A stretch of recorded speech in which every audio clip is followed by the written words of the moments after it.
నమస్కారం మిత్రులారా. భగవాన్ రమణ మహర్షి బోధనలు వారి దైనందిన జీవితంలోని విశేషాలను అద్భుతంగా ఆవిష్కరించే గ్రంథం శ్రీ రమణాశ్రమ లేఖలు. ఈ లేఖలను సూరినాగమ్మ గారు రాశారు. ఆమె రమణాశ్రమంలో ఉంటూ భగవాన్ సన్నిధిలో జరిగిన సంభాషణలను, సంఘటనలను లేఖల రూపంలో తన సోదరుడైన శ్రీ డిఎస్ శాస్త్రి గారికి పంపేవారు. 1945 నుండి 1950 వరకు రమణ మహర్షి గారి జీవితంలో జరిగిన ఆధ్యాత్మిక ప్రయాణాన్ని ఈ లేఖలు వివరిస్తాయి. అతి సామాన్యులకు కూడా అర్థమయ్యేలాగా సరళమైన తెలుగులో ఈ లేఖలు సాగుతాయి. రమణ మహర్షి గారు స్వయంగా ఈ లేఖలను చదివి వినిపించుకునేవారు మరియు కొన్ని చోట్ల సవరణలను కూడా సూచించేవారు. 7వ లేఖ నిక్షేపం. తేదీ నవంబర్ 27, 1945. నిన్నటి జాబంతా నేడు విప్పి చూచాను. స్కందాశ్రమం గమనం చాలా ఆనందంగానే ఉంది, కానీ బాగా ఆలోచిస్తే ఒక సంగతి జ్ఞాపకం వస్తున్నది. అది ఏమంటే, కడు పాకలిం దీర్చి కడద్రోయునమ్మ, కడతేరు మార్గంబు గణనీయుడమ్మ, అంటియు అన్నట్టక అలరునోయమ్మ, అట్టి మార్గము చూపి అరియరాడమ్మ అని విన్నకోట వెంకటరత్నం ఒక పాటలో రాశాడు. ఆ మాట నిజమైందని తోస్తున్నది. స్కందాశ్రమంలో ఉన్నంతసేపు ఏవో కబుర్లు, ఈ కబుర్లు చెప్పి కడుపు నిండా భోజనం పెట్టి కదిలిపోండన్నారు. చూచావా, దీనికే మైమరిచి ఉప్పి తబ్బిబ్బవుతున్నాం. అసలు ధనం, ఆ అమృతమైన నిక్షేపం ఆ అరుణాచలంలో ఎక్కడ దాచిపెట్టారన్నా? ఆ నిధిని వెతకి కనుక్కోకుండా పులిహోర, పెరుగన్నం పెట్టి మత్తు చల్లినట్లు మరిపించారు సుమా. ఒకళ్ళైనా నోరెత్తి ఆ మాట అడగాల? అయితే లోపం మాదేలే. ఇది కాదయ్యా మీకియ్యవలసింది. ఏకరసమగు ఓగిరం వేరే ఉంది. అది కావాలని అడిగితేగా, అడిగినదే అమ్మైనా పెట్టదంటారు. ఏదో కావాలని సనగటమే గాని బాగా ఆకలి ఆర్తితో అడిగితే ఆ అమృతమైన విజ్ఞానాహారం ఆరగింపు చేయడా అందరికీ?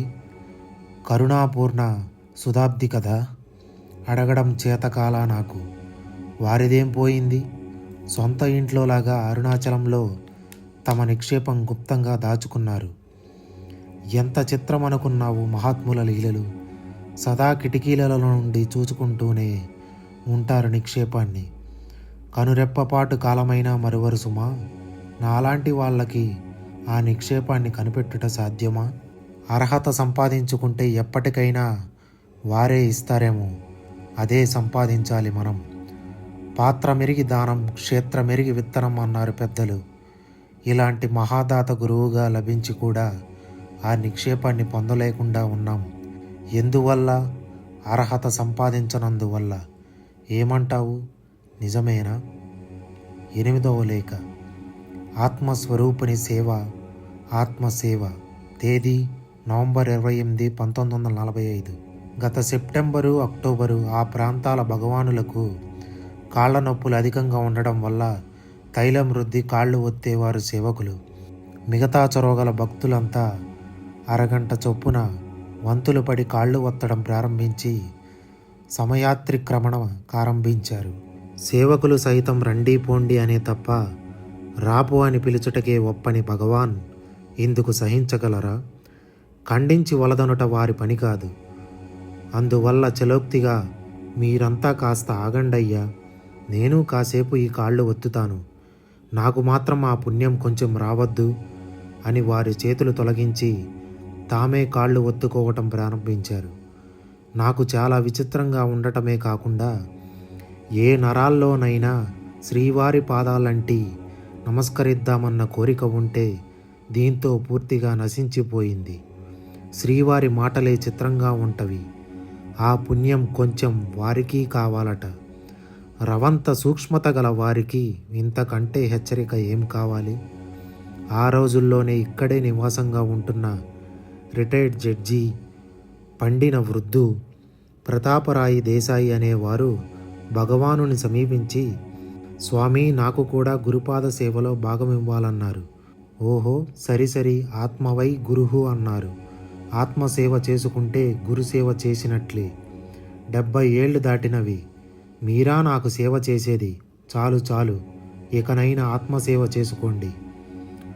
పలక్కుండా ఊరికే ఉంటే అంతే చాలు అన్నారు భగవాన్. సరిగా విచారిస్తే ఇంతకన్నా ఉపదేశం ఏముంది? పలక్కుండా ఊరికి కంటే చాలుట. అలా ఉండటం భగవానునికే సహజంగాని మనకు సాధ్యమవుతుందా? ఎంత తపించినా ఆ స్థితి రాలేదే. శ్రీవారి కరుణ మీద ఆధారపడటం కంటే చేయగలిగేదేముంది? ఇట్లు మీ సోదరి సూరినాగమ్మ. ఈ వీడియో కనుక మీకు నచ్చినట్లయితే లైక్ కామెంట్ చేసి మీ మిత్రులందరికీ షేర్ చేయండి.